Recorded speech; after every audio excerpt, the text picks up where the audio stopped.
Hello दोस्तों। Study IQ पर आप सभी का स्वागत है। मेरा नाम नीरज है और हम इस लेक्चर सीरीज में पढ़ रहे हैं भारतीय कला और संस्कृति को। और लास्ट टाइम हमने पढ़ा था शास्त्रीय संगीत को। आज हम पढ़ेंगे लोक संगीत या लोकगीत, जिसको बोला जाता है फोक म्यूजिक। दोस्तों, थोड़ा कोल्ड है तो आपको थोड़ी परेशानी हो सकती है, ठीक है, उसके लिए माफ़ करना।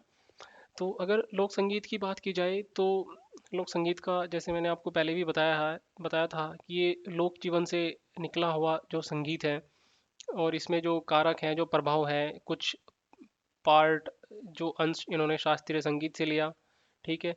कुछ पार्ट जो है वो स्थानीय कारकों के कारण उत्पन्न हुआ, और कुछ कारण आप बोल सकते हो राजशाही से प्रेरित रहा, ठीक है। तो बहुत सारे कारकों से मिलकर ये एक संगीत बना। स्थानीय कारक में आप बोल सकते हो जो उनका लोक जीवन है, जो जीवन की जो दैनिक जो क्रियाएं हैं, उनका जो प्रभाव पड़ा।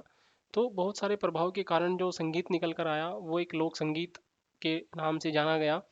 और जिसके नियम थे वो लिखित नहीं थे, और लिखित थे भी थे तो उनको आप बोल सकते हो उसमें संशोधन की हमेशा गुंजाइश बनी रही, और वो इतने हार्ड रूल नहीं थे, ठीक है।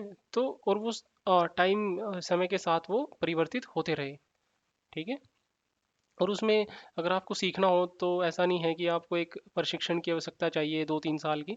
आप जाओ, ठीक है, समाज के साथ रहो, जैसे वो उसको परफॉर्म कर रहे हैं आप भी करो, तो एक तरीके से कोई भी एंजॉय कर सकता है जाकर, ऐसा आप बोल सकते हो लोक संगीत के बारे में। और लोक संगीत को अक्सर कब वो लोग परफॉर्म करते थे, आयोजित करते थे, जैसे फसल काटने के बाद, ठीक है, फसल अच्छी है उसको एंजॉय करने के लिए, विवाह आदि समारोह समारोहों के समय पर, ठीक है, त्योहारों आदि के अवसर पर ये लोग जो है लोक गीत या संगीत को आयोजित करते हैं। और जैसा कि मैंने पहले बताया, ये जटिल नियमों में बंधे नहीं होते हैं, ठीक है। तो ऐसे कुछ हार्ड रूल्स नहीं है यहाँ पर ना। ओके। और इसमें क्या होता है, समाज की व्यापक भागीदारी रहती है। देखिए, लोक जो संगीत बना वो तभी बना जब समाज के जो लोग हैं वो उसको आश्रय दे रहे हैं, ठीक है, तभी वो एक पीढ़ी से दूसरी पीढ़ी पर गया, ठीक है। देखिए, जो शास्त्रीय संगीत है वो तो लिख लिख दिया गया, ठीक है, उसकी कुछ रिटर्न डॉक्यूमेंट अवेलेबल हैं। जो भी सीखना चाहे वो उनको उठाए और बाद में सीख सकता है। जबकि लोक संगीत का और गीत का ऐसा कुछ नहीं रहा, वो पीढ़ी दर पीढ़ी ही एक पीढ़ी से दूसरी पीढ़ी में प्रवाहित हुआ। तो इसलिए इसमें समाज की भागीदारी एक बहुत महत्वपूर्ण स्थान रखती है। सबसे पहला हम देखेंगे बोल म्यूजिक, बोल गीत या बोल संगीत, आप इसको गीत भी कह सकते हैं, ठीक है। तो जहाँ कहीं आपको संगीत दिखे, फोक जो हमारा लोक संगीत है, तो आप उसको गीत में भी लिख सकते हैं। देखिए, ये आप देखेंगे यहाँ पर कुछ म्यूजिकल जो वाद्य यंत्र हैं, ये इनके हाथ में भी एक वाद्य यंत्र है और ये खड़े हुए हैं यहाँ पर, ठीक है, माइक लगा है। तो थोड़ा सा देखिए आप इसमें क्या दिखाना चाह रहे हैं लोग। तो जो बोल संगीत है वो बंगाल का एक लोक गीत है। और बोल जो बना है वो बना है वातुला से। वातुला का मतलब होता है प्रबुद्ध, इनलाइटन, ठीक है। तो ये लोग क्या है, इनलाइटन के लिए अपनी जो सचेतना है उसको खो देते हैं ऑलमोस्ट, लगभग, ठीक है, उसको प्रबुद्धन को पाने के लिए। और इसमें जो बोल हैं, जो गायन के जो बोल हैं, वो भक्ति और सूफी दोनों जो धाराएं हैं, दर्शन धाराएं, उनके बोल उपयोग किए जाते हैं, ठीक है। तो सूफीवाद का एक बहुत बड़ा प्रभाव है यहाँ पर। और सूफीवाद की जो धाराएं हैं, शहाब ध्वनि और बोलहाड़ी, इनके बोल भी यहाँ पर प्रयुक्त किए जाते हैं। तो आप कितना याद रखेंगे, बोल जो संगीत है वो बंगाल का एक लोक गीत है, और भक्ति और सूफी दोनों के बोल प्रयोग किए जाते हैं। वनवा जो गीत है वो कश्मीर का एक लोक गीत है, और इसको सामान्यतः विवाह समारोहों पर ही आयोजित किया जाता है। और ऐसा माना जाता है कि ये समाज के लिए बहुत शुभ है। शादी में अगर ये गीत गाया गया तो शादी संपन्न रहेगी, ठीक है। तो शादी समारोह के लिए इसको बहुत शुभ माना गया है। पंडवानी जो है वो मध्य प्रदेश और छत्तीसगढ़ का एक लोकगीत है। तो छत्तीसगढ़, मध्य प्रदेश, उड़ीसा और आंध्र प्रदेश, इन 4 राज्यों में ये पंडवानी जो है वो बहुत प्रसिद्ध है। पर छत्तीसगढ़ में सबसे ज़्यादा प्रसिद्ध है। तो अगर आपको छत्तीसगढ़ ऑप्शन दिखे तो ये तो आप 100% लगाएंगे ही लगाएंगे। देखिए, पंडवानी जो बना है वो पांडव से बना है। पांडव जो हमने महाभारत में पढ़ा है, ठीक है, पांडव। पांडव में भी जो हीरो हैं उनको लिया गया है, और उसमें जो है वो भीम को लिया गया है। तो भीम के ऊपर ये केंद्रित है। ठीक है। तो भीम की जो उनकी जो कार्य रहे, उन्होंने जो विलक्षण कार्य किए हैं, ठीक है, तो उनकी जो यश है, जो कीर्ति है, उसको दर्शाया गया है पंडवानी के बारे में। तो इसमें गायन और वादन दोनों उपयोग होते हैं। गायन प्लस वादन, वादन आप बोल सकते हो वाद्य यंत्र वाला जो पोर्शन है। और तंबूरा जो वाद्य यंत्र है वो बहुत ज़्यादा यूज किया जाता है। सो ये तीनजाबाई जो है वो इसकी बहुत प्रसिद्ध गायिका रही हैं, इनको पद्म विभूषण भी मिला पंडवानी के लिए। तो जो तंबूरा है, तंबूरा का वो प्रयोग करते हैं, मान लो अगर भीम के लिए प्रयोग कर रहे हैं, भीम के लिए उसको तंबूरा को वो गदा की तरह प्रयोग करेंगे। ठीक है। अगर अर्जुन के लिए प्रयोग कर रहे हैं, अर्जुन को उसको एक धनुष की तरह प्रयोग करेंगे। ठीक है। तो जितने भी पांचों भाइयों के जो कैरेक्टर हैं, तो वो जो भी शस्त्र अपने पास रखते हैं, तो उस तंबूरा को वो बजाते हुए, ठीक है, उसका संचालन करते हुए, तो जो पांचों भाई के जो शस्त्र रहे हैं उनको ऐसे प्रतिबिंबित किया जाता है। देखिए तीनजा बाई जी हैं, ठीक है, ये तंबूरा है इनके हाथ में ना, तो ये आप नाम याद रखना। ठीक है। तो ये जो तंबूरा है इसको ही ये बजाते हुए, अगर भीम के लिए यूज कर रहे हैं तो इसको एज ए गदा इसको प्रतिबिंबित किया जाएगा, अर्जुन के लिए धनुष की तरह प्रतिबिंबित किया जाएगा। देखिए ये पाणीहारी लोकगीत है। पाणीहारी से आपको थोड़ा समझ में आ ही गया होगा कि जो पानी है, पानी मतलब होता है जल, और हारी मतलब हारने वाली। हारने वाली का मतलब आप बोल सकते हो ले जाने वाले आल्सो। ठीक है। हारना मतलब रख लेना। तो ये आपको दिख रहा होगा, यहाँ पर कुछ स्त्रियां हैं, महिलाएं हैं, और उनके सर के ऊपर पानी के कुछ मटकियां रखी हुई हैं। तो ये लोग क्या करते थे, ये राजस्थान का है। ठीक है, यस। तो ये राजस्थान में क्या है, पानी की बहुत किल्लत है। तो इन लोगों को घर से दूर जाकर जो कुएं अवेलेबल हैं, उपलब्ध हैं, उनसे पानी लाना पड़ता है। ठीक है। तब जो ये पानी लाती हैं सर के ऊपर रखकर, तब ये जो गीत गाती थी पुराने टाइम में, उन गीतों को ही बोला गया पानीहारी लोकगीत। तो एक राजस्थान का एक लोकगीत है, और इसमें क्या होता है, महिलाएं जो है मटके में पानी भरकर नजदीकी कुएं से घर लाते हुए गायन करती हैं, जैसा मैंने आपको पहले बताया। और इसमें क्या है कि पानी की बहुत दुर्लभता है, उसके ऊपर ये लोग गाती हैं। ठीक है। तो पानी को कैसे बचाया जाए, आज के हिसाब से अगर आप देखो तो पानी स्वच्छ भारत मिशन में भी, ठीक है, दैनिक जीवन के मुद्दे इनका विषय रहा है। ठीक है। और सास बहू के संबंध विषय रहा है। तो ये तो खैर बहुत ही फेमस हमारे नाटकों का एक विषय है। ओके। तो आप ये बोल सकते हो, ये जस्ट अपना टाइम पास करने के लिए ये लोग गीतों का उपयोग करते थे, और बाद में यही लोक गीतों के रूप में निकल कर सामने आया। ओके। अब बात करते हैं आला की। आला, ये देखिए आप, ये कुछ संगीतज्ञ हैं जो कुछ स्टोरी वहाँ पर दिखाना चाह रहे हैं। ओके। अब हम देखते हैं आला है क्या एक्चुअली। आला जो है वो एक मध्य प्रदेश का एक लोकगीत है। अगेन जो इसकी थीम है वो हमारी महाभारत है।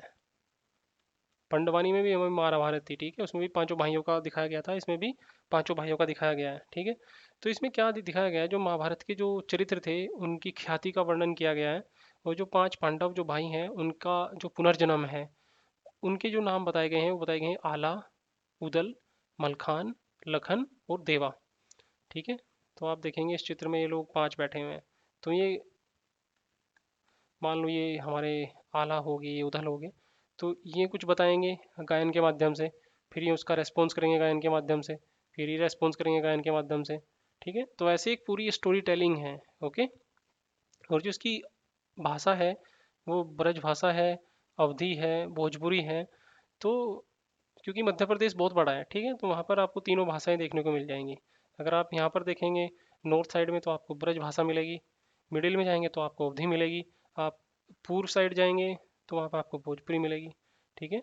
तो तीनों भाषा का प्रयोग किया जाता है, और ये महाभारत की आपकी इसकी थीम आप ऐसा बोल सकते हैं। देखिए ओवी जो गीत है, लोकगीत, देखिए दो दो औरतें हैं, ये इसको ऐसे ही बिना किसी वाद्य यंत्र के गा रही हैं।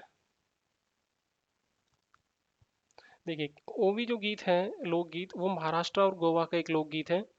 होता क्या है, ये केवल महिलाओं द्वारा गाया जाता है जब वो खाली समय में होती है, घर का काम करने के बाद जो उनके पास खाली समय बचता है। उस समय देखिए पुराने टाइम में क्या था, हमारे टीवी रेडियो वगैरह तो नहीं होते थे, ओके। तो खाली समय को पास करने के लिए वो लोग गायन का सहारा लेते थे। और इसी से बन के जो निकल कर आया वो आया, वो भी लोकगीत। इसमें क्या है कि वो बस कविता की कुछ कुछ एक पंक्तियां ही लेते हैं और उनको रिपीट करते रहते हैं, ठीक है।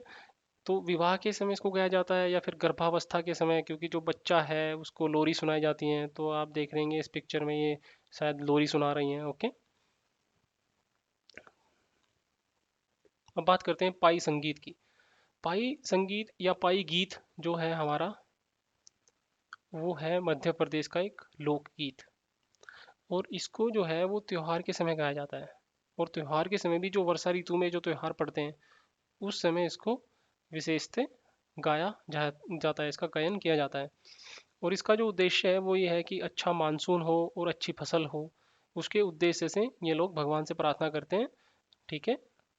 और इसमें क्या है कि वो एक नृत्य भी प्रस्तुत करते हैं गायन के साथ साथ, उसको बोला जाता है सैरा नृत्य। सैरा नृत्य।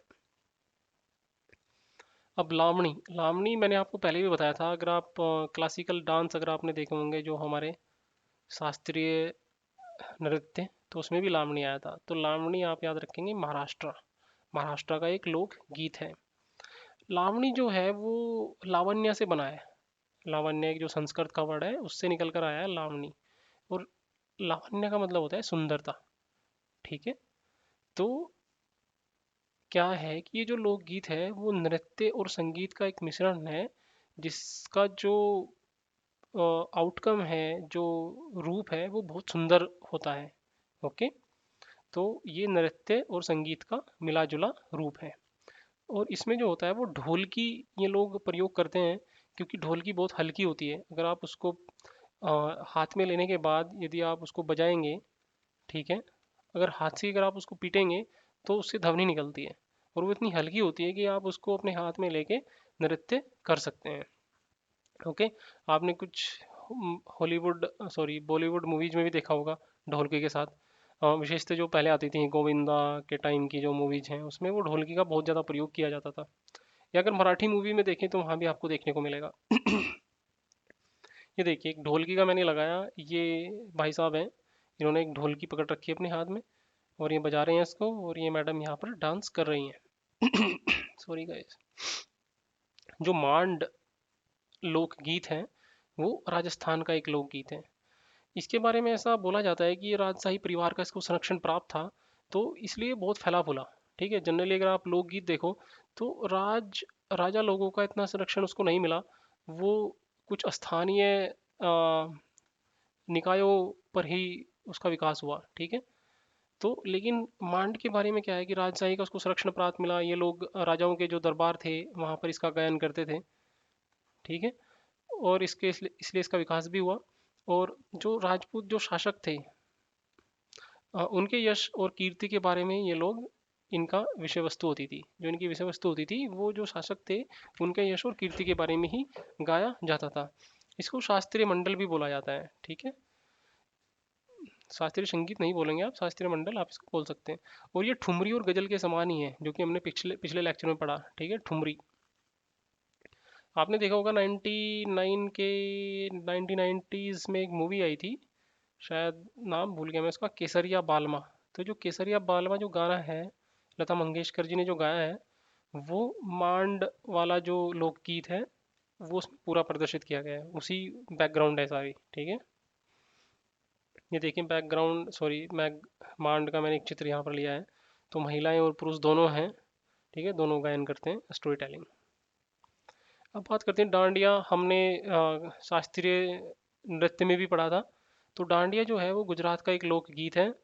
इसमें हम ज़्यादा डिस्कस नहीं करेंगे, होली और राधा कृष्ण की लीला, रास लीला के बारे में बताया गया है। हाँ, राजस्थान में इसका एक रूप है, उसको बोलते हैं दांग लीला। और रास लीला जो है वो उत्तर भारत जो मथुरा के आस पास है वहाँ पर डांडिया का जो रूप है उसको रास लीला। और गरबा को भी कई बार बोल देते हैं रास गरबा। ओके, तो ये कुछ चीज़ें हैं। अब बात करते हैं पोवाड़ा। पोवाड़ा जो है वो महाराष्ट्र का एक लोकगीत है। पोवाड़ा में क्या होता था, ये जो लोग थे ये गाथा गीत का गायन करते थे। और स्पेशली जो गाथा गीत होते थे वो शिवाजी या और जैसे जो महान व्यक्ति हुए उनके बारे में ये लोग गीत गाते थे, जिनको गाथा गीत बोला जाता था। और क्या होता था उस टाइम में, जो पवाड़ा के जो कई बार क्या होता था, जो संगीतकार था वो खुद ही गीतकार भी होता था। ठीक है, संगीतकार और प्लस गीतकार, अगर एक ही व्यक्ति है तो उसको शाहिर बोला जाता था, शाहिर। आज भी इसको शाहिर ही बोला जाता है। धीरे धीरे बाद में क्या हुआ, गोंदली एक जाति है महाराष्ट्र में, वो लोग फिर ये कार्य करने लग गए, पोवाड़ा में उनका एक बहुत बड़ा स्थान निकल कर सामने आया। ओके। खोंगजोम पर्व है मणिपुर का एक लोक गीत है। खोंगजोम युद्ध के बारे में आपने पढ़ा होगा। खोंगजोम युद्ध किसके बीच हुआ था? अंग्रेजों के और मणिपुरी लोगों के बीच, जब वो लोग बर्मा से वापस आ रहे थे। ठीक है, तो ये उनकी कीर्ति के बारे में है, मणिपुर लोगों की कीर्ति के बारे में। ठीक है, शायद 2-3 दिन चलता है वहाँ पर। और इसमें लोग ढोलक का प्रयोग उपयोग करते हैं। ओके, तो आप इसमें इसके बारे में पढ़ना आप थोड़ा गूगल पे, खोंगजोम का युद्ध। ठीक है, ये मैंने एक चित्र लगाया है, ये ढोलक यूज करते हैं लोग यहाँ पर। ओके, और महिलाएं और पुरुष दोनों इसको आयोजित करते हैं। अब हम राजस्थान के थोड़े अन्य लोकगीतों के बारे में देखते हैं। देखिए, वैसे तो मैं इसको पूरा भी पढ़ा सकता था, आप बस थोड़ा ध्यान रखिए कि ये राजस्थान का है और इसमें होता क्या है। सोहर एक लोकगीत है जिसको हालरा भी बोला जाता है, हालरा। और इसको बच्चे के जन्म के समय वो लोग आयोजित करते हैं। ऐसे फिर झाड़ुलो, झाड़ुलो को बोलते हैं जो मुंडन के जो गीत है। मुंडन आपने देखा होगा, जब बच्चा पैदा होता है तो कुछ दिन बाद उसके जो सिर के जो बाल हैं वो कटवा दिए जाते हैं, जड़ से कटवा दिए जाते हैं, या तो किसी वो तीर्थ स्थल में जाके कटवाते हैं, या फिर घर के आसपास ही अगर कोई दूसरा तीर्थ स्थल है जिसको लोग मानते हैं, वहाँ पर उसका मुंडन करवा दिया जाता है। कई बार घर पे भी कर देते हैं। ठीक है, तो उस टाइम उस समारोह में जो गीत गाया जाता है उसको बोलते हैं झाड़ुलो। ऐसे ही फिर कामण, कामण जो है वो क्या होता है कि जो बारात है जब वो वर के घर से निकलती है, वर मतलब दूल्हा, जब वो दूल्हे के घर से निकलती है दुल्हन के घर के लिए, तो उस टाइम जो स्त्रियां जो हैं वो गीत गाती हैं, उसको बोलते हैं कामण। ठीक है, ऐसे ही वैधावी एक गीत है जब वो लड़के के घर से आते हैं। ओके। ऐसे ही फिर ढोला मारू जो है वो एक प्रेम कथा है। आपने देखा होगा ढोला। आज भी क्या है कि राजस्थान में अगर आप जाओ तो ढोला, जो स्त्रियां हैं वो अपने पति को कई बार ढोला कहकर पुकारती हैं। तो वो एक बहुत ही आइडियल, एक आदर्श जोड़ी होती थी ढोला मारू की। ठीक है, ढोला और मारू। तो ये प्रेम प्रसंग रिलेटेड है, प्रेम कथा के ऊपर।